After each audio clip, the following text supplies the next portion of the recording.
Good morning, students. How are you? Fine, everybody? Okay. Now, in previous classes, we have read about the force and velocity, displacement, distance, and many things else, and effects of force also. Now, today I am going to start a new topic, that is Newton's law of motion. Newton's law of motion. बच्चों, आप इस Newton sir के बारे में आप लोग अच्छी तरह से जानते हैं और ये भी जानते हैं कि न्यूटन साहब को फादर ऑफ फिजिक्स भी कहा जाता है. As you know that the father of physics is called whom? Sir Isaac Newton. थोड़ा हम लोग बैक चलते हैं न्यूटन्स लॉ ऑफ मोशन से रिलेटेड. इनसे पहले गैलीलियो साहब थे.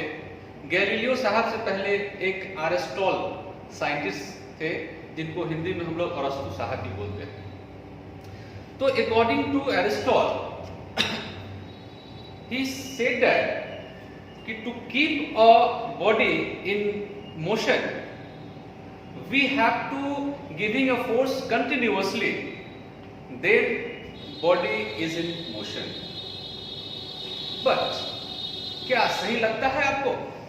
उन्होंने अरिस्टोटल साहब ने बताया कि किसी बॉडी को मतलब अगर मोशन में रखना है तो हमको उसको लगातार फोर्स देना पड़ेगा. जो गैलीलियो साहब ने उनके इस स्टेटमेंट को मॉडिफाई किया और मॉडिफाई करने के बाद फिर उन्होंने एक डेमोन्स्ट्रेशन किया. Galileo demonstrate to establish the relation between a force and motion, and he told about the force and motion. Or same things, same suggestion. The suggestion given by the Galileo is enhanced by Newton Sahab, and he gave a three law of motion, and that is called Newton's law of motion. Now come to the first. Newton's law of motion state that Newton's first law of motion state that a body cannot change in its state of motion. A body cannot change in its state of motion by itself. It means if a body is at rest, it will remain at rest. And if a body is in constant speed, or you can say that constant speed or uniform velocity, you can say that, then it will remain in motion unless net external unbalanced force applied on it to the direction of force applied. It is also called law of inertia. Very simple. Once again, Newton साहब ने बताया, Newton साहब का जो first law है वो बताया उन्होंने कि अगर कोई बॉडी मोशन में है तो मोशन में ही रहेगा, जब अगर कोई बॉडी रेस्ट में है तो वो रेस्ट में ही रहेगा जब तक उस पे net external unbalance force applied नहीं होता है. तो ये किनके द्वारा कहा गया? ये हमारे न्यूटन साहब के द्वारा कहा गया है. Once again also, if a body is at rest, it will remain at rest, and if body is in motion, then it will remain in motion unless net external unbalanced force applied on it. That is said by the Newton's first law of motion. There are many examples of this related to this law.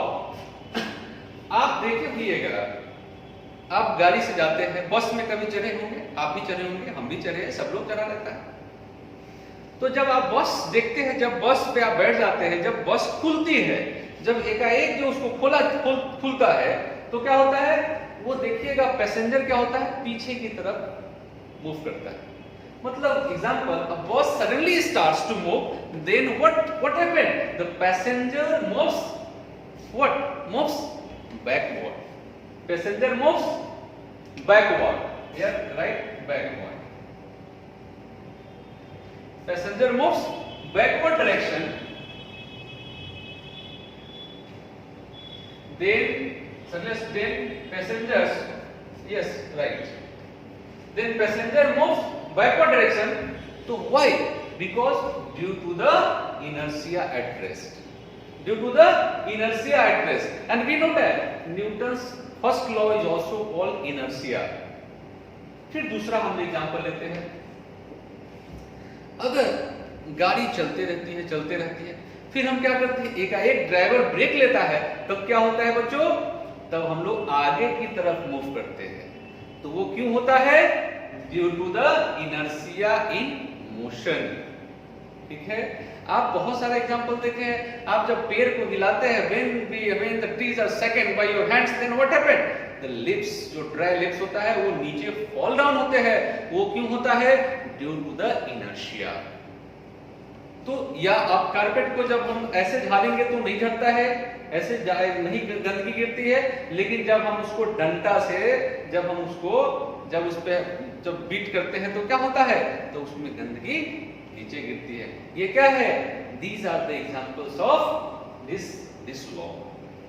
तो आप इसको अच्छे से पढ़ेंगे, देखेंगे, एक दो बार देखना है, फिर इसको आप क्लास 9th में भी इससे और डिटेल में हम लोग पढ़ेंगे। अभी तो हम लोग क्लास 8 की जो फाउंडेशन लेवल है उस पर हम लोग डिस्कस कर रहे हैं और इसका इंट्रोडक्शन है, लेकिन फिर हम लोग क्लास 9th में भी इसको अच्छी तरह से पढ़ेंगे। तो बच्चों, इसमें अगर कोई किसी तरह की परेशानी होती है, प्रॉब्लम होता है, तो फिर आप उसमें एक वो कमेंट होता है उसमें डालेंगे, तो फिर मैं उसको अच्छा करूंगा। Now the second law of motion, Newton second law of motion. First law आप समझ गए, अब हम लोग सेकेंड लॉ पे आते हैं। Second law of motion state that the rate of change in momentum is directly proportional to force applied on it. तो एक चीज आपके आया होगा कि सर ये अभी हम जो है मोमेंटम तो जानते ही नहीं, है, तो थोड़ा हम लोग उसको मोमेंटम को थोड़ा जान लें। मोमेंटम, इस मोमेंटम का जब आप क्रिकेट की जब कमेंट्री में सुनते होंगे तो ये मोमेंटम का बहुत यूज आता रहता है क्रिकेट में। चलिए, तो मोमेंटम होता क्या है, इतना आप जानते हैं, the total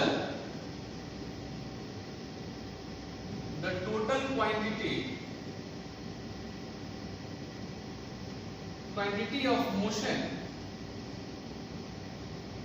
contained in a body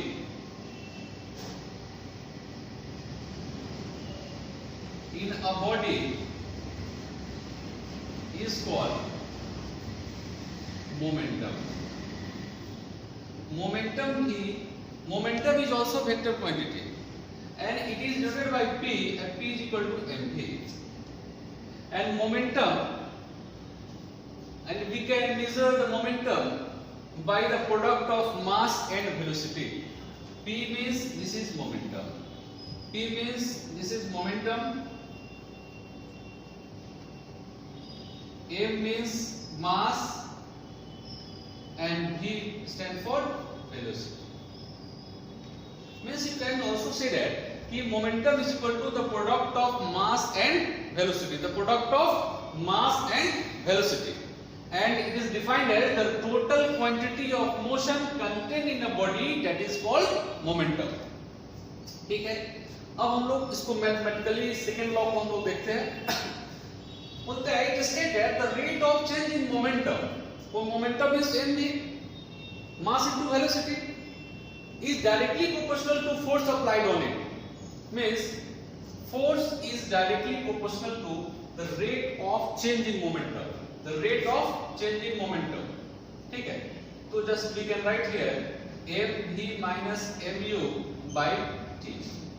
यही बोला है? यही क्या है? यही आपका क्या है? This is the rate of change in momentum. ठीक? Now we can also write here m comma v minus u by t. This also you can write it. Now after that v minus u by t, इसके जगह पे हम a डाल सकते हैं.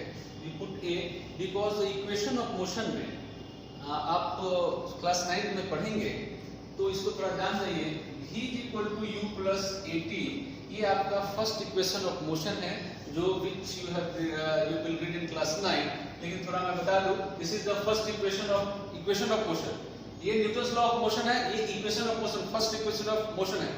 v is equal to u plus at. v means final velocity, u means initial velocity, a means acceleration, t means time. तो अब हम इसको अगर हम इधर लाते हैं v minus u equal to at हो जाएगा. तो फिर अगर इसको इधर लाते हैं तो v minus u by what? t is equal to what? a. ये आया. Acceleration is equal to final velocity minus initial velocity by time taken. अब इसको हम अगर हम इस वैल्यू को पुट करते हैं तो क्या होगा? We will get what? ma. Just we put the value of a, v minus u in place of here a. In place of v minus u by t, we put a. तो क्या होगा? तो ये this is called proportionality, proportion. Directly proportional means you know if the value of a बढ़ेगा तो ये बढ़ेगा, e घटेगा तो ये घटेगा. ओके? तो अब इसके जगह पे हम एक कांस्टेंट को, प्रोपोर्शनलिटी कांस्टेंट को डालते हैं जो क्या है, इसको अगर हम हटाते हैं तो हमको एक k ma. k क्या है? k एक कांस्टेंट है जिसकी वैल्यू हम 1 मान लेते हैं. 1 मान लिया गया. अब क्या हो जाएगा? f is equal to ma. तो यही आपको जब मैं फोर्स पढ़ा रहा था डेफिनेशन तो ये आया था. तो क्या है? फोर्स इज इक्वल टू क्या होता है? मास इनटू एक्सेलरेशन. मतलब जब हम फोर्स का मैग्नीट्यूड निकालते हैं तो हम इसकी सहायता से हम लोग निकालते हैं. तो आप ये समझ गए? क्या समझे? सेकेंड लॉ से क्या आया? सेकेंड लॉ से हमको फोर्स का मैग्नीट्यूड निकालने के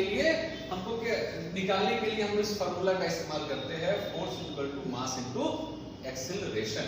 और फर्स्ट न्यूटन्स का फर्स्ट जो लॉ है, first Newton's law of motion क्या है? वो क्या बताता है? क्या देता है? वो इनर्शिया का डेफिनेशन देता है. इसका देता है इनर्शिया का डेफिनेशन देता है.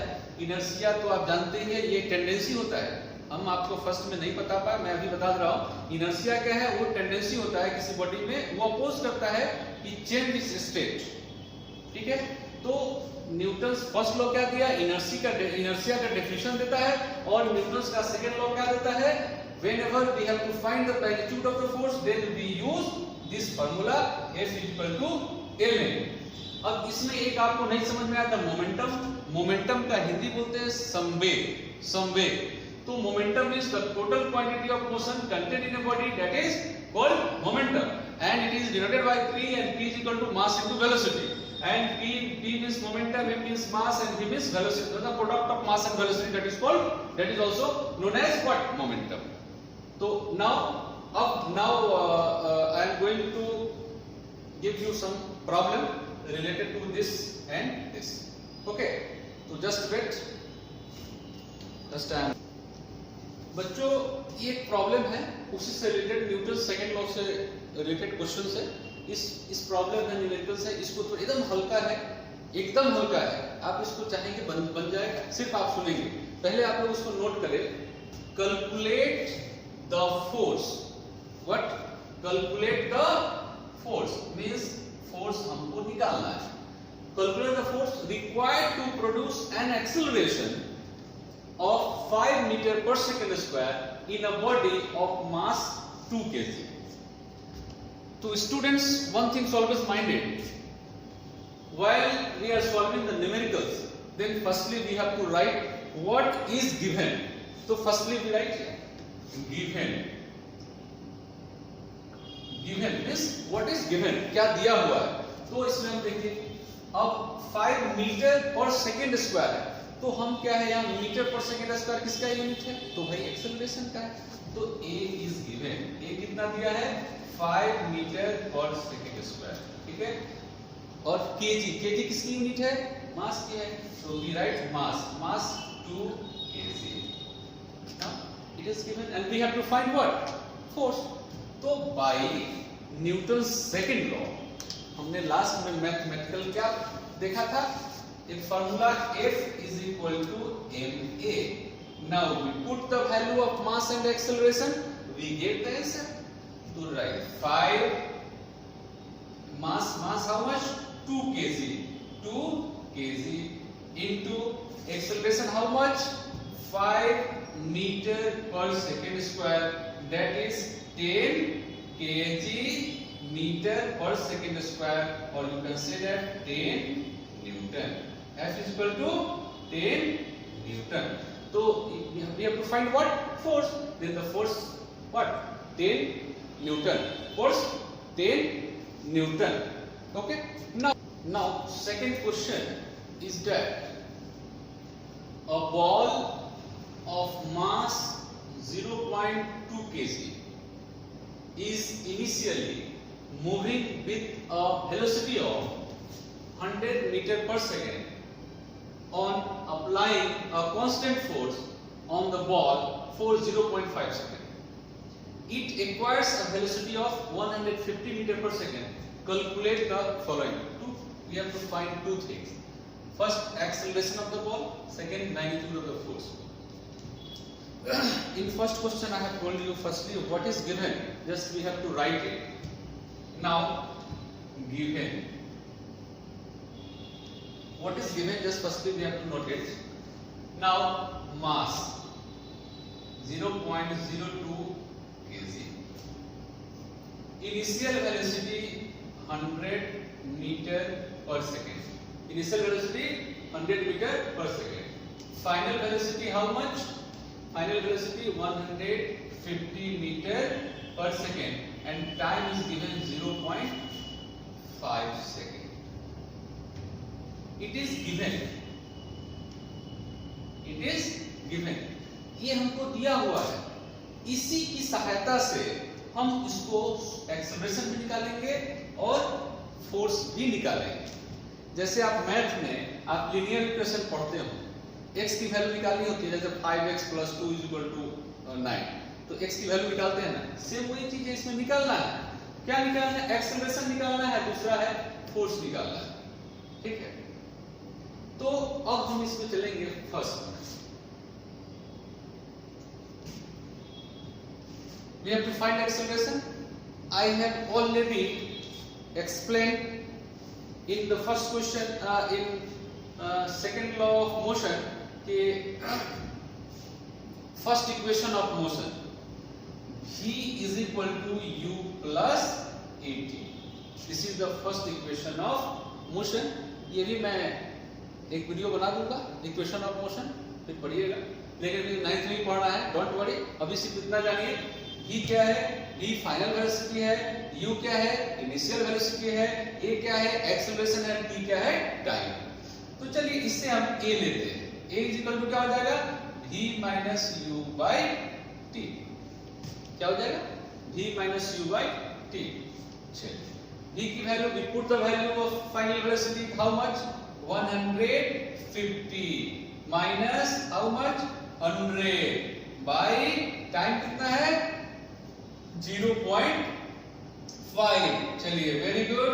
अब क्या करेंगे, कितना होगा, 50 बाई 50 हुआ. और नाउ 0.5. अब इसको हटाएंगे, ऊपर क्या चला जाता है, 10 आएगा. That is how much, this is 10. And how much, a is equal to 10 into 10, 100 meter per second square. What is the answer, 100 meter per second square. That is your first इसकी आंसर आपको आ गई। फिर हम लोग second में चलते हैं। We know that, अभी न्यूटन सेकंड लॉ में ऑफ मोशन में पढ़ा है हमने, F is equal to M A. M की वैल्यू दी है, कितना है, हाउ मच, 0.02 दिया है, kg। ए कितना है, 100 मीटर पर सेकेंड स्क्वायर। तो नीचे करें क्या करेगा, 0.02 इंटू 100 kg मीटर पर सेकेंड स्क्वायर। अब बताइए इसको नीचे कैंसिल, अब बताइए ये भी कैंसिल, ये भी कैंसिल, कितना आ जाएगा, 2 newton. F is equal to how much, 2 newton. ठीक है, तो this is the solution of that. The first also no, any doubt? पता है क्लास 8 वाले बच्चों को थोड़ा परेशानी हो क्योंकि नई नई चीज है, लेकिन इसको लगातार देखेंगे तो अपने आप समझ में आ जाएगी, कोई प्रॉब्लम नहीं है। तो फिर हम लोग नेक्स्ट चलते हैं। तो बहुत सारा प्रॉब्लम है, बहुत सारा प्रॉब्लम न्यूटन सेकंड लॉ से भी होगा, लेकिन फिर हम लोग आगे बढ़ेंगे। अब हम लोग चलते हैं Newton's third law of motion, Newton third law of motion. अब इसके बारे में आप लोग बहुत अच्छे, सब लोग बोलता है कि भाई every action there is equal and opposite reaction, ऐसा सब लोग जानता है। न्यूटन का थर्ड लॉ काम कर रहा है, चलिए इसको भी हम लोग थोड़ा पढ़ लें। It state that if a body, मान लेते हैं इफ अ बॉडी ए है और ये बी है, अगर if a body A exerts a force on B, then B also exerts a force on A, means what, equal and opposite force X on A। अगर A B पे force लगाता है तो उतना ही फोर्स क्या है, एकदम इक्वल और अपोजिट फोर्स क्या है, B के द्वारा भी लगाया जाए। इसीलिए कहा गया है if a body A exerts a force on B, then B also exerts an equal and opposite force on it. It is also stated कि to every action there is an equal and opposite reaction. It is said by Newton's third law. There are many examples of Newton's third law. अब मान लेते हैं अगर हम दीवार हो या टेबल हो, किसी पे हम ऐसे मारते हैं, इस पे हम मारेंगे, ऐसे हिट करेंगे, तो जब हिट करेंगे तो जितना मेरा फोर्स होगा, जितनी फोर्स से हम इसको हिट करेंगे, उतना ही फोर्स से वो दीवार भी हमको इस पाम पे हिट करेगा, मतलब फोर्स लगेगा। अगर हम टेबल पे मारते हैं तो जितना फोर्स से हम लगाएंगे उतना ही उधर से भी फोर्स लगेगी। तो इसमें यहाँ लिखा है example, by hitting a wall with a palm we apply a force, then the wall also exerts a force on the palm on hitting it. और भी examples, there are many examples related to Newton's third law. बंदूक आपने देखा होगा, आप देखे हुए बंदूक जब होती है, जब राइफल की गोली छूटती है तो हमेशा कंधे पे रखते हैं लोग, क्यों? क्योंकि वो गोली जितने तेजी से भागता है वो पीछे जर्क भी मारता है। ऐसे बहुत सारी चीजें हैं जो न्यूटन्स थर्ड लॉ को का एग्जांपल हो सकता है और हम लोग डेली लाइफ में देखते भी हैं। तो ये सारी चीजें जो है न्यूटन साहब का न्यूटन्स लॉ ऑफ मोशन से रिलेटेड जो 3 लॉ था, 3 लॉज थे, वो मैं आपको बता दिया कुछ। और फिर इसके और डिटेल हम लोग क्लास 9th में पढ़ेंगे और उससे भी डिटेल जो हम लोग 11th में पढ़ेंगे। तो अभी ये तो इंट्रोडक्शन समझिए इसको, और इसको आप लोग अच्छे से फेयर कर लेंगे, अच्छे से इसको देखेंगे, और फिर इसके बाद भी हम लोग इसको एक हैंड नोट्स जो है वो भी मैं उसमें डाल देता हूँ, तो आप वहां से भी डाउनलोड करके और देख सकते हैं। बच्चों आप लोग अच्छे से पढ़े, यही हमारा आशीर्वाद है। ठीक है, ओके, थैंक यू।